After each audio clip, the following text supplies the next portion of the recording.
xaaladda abaareed ee ka taagan deegaanada gobolada bariga Soomaaliland gaar ahaan gobolka Togdheer ayaa xilligan gaadhay xilli ay ka sii darayaan dadkii iyo dunyadiiba isla markaana ay gabaabsi yihiin weelka biyaha ee deegaanada dadka abaareysna xooluhu ka dhamaadeen aaba ma haystaan oo xooliba ka dhamaaday xataa aaba biyo ma haystaan ay cabaan waxay wadaan xidhaan ma haystaan mayaabo xataa dhaxamaha galay waxay wadaan iyo waxay xidhaan ma haystaan maadaama ay soo qaxeen guryaha ay deganayeen abaar aawadeed xoolaha sida geela adhiga ayaa indhaha iyagu ku badanayay iyadoo ay sababtay xoolaha oo jilicsan iyo iyaga oo la qabsan waayay daaqa iyo dooga ku cusube iyadoo goobaha qaarkood baktiga xooluhu ay sababi karaan halis caafimaad darro hayaanka iyo geediga wadadii abaarisnaa waxay cunaan waxay cabaan baysan xoolii tamartay بنصحيها سندقي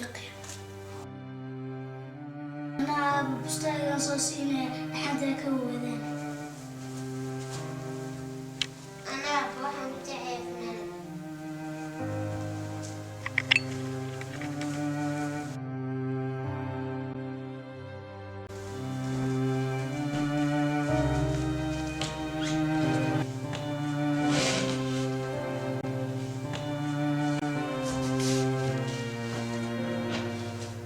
halkaad geynaysaa hooyo bistahaaga dadka abaarisnaa nugeyn oo halkay joogaan TV-gan ka arkay TV-gaad ka aragtay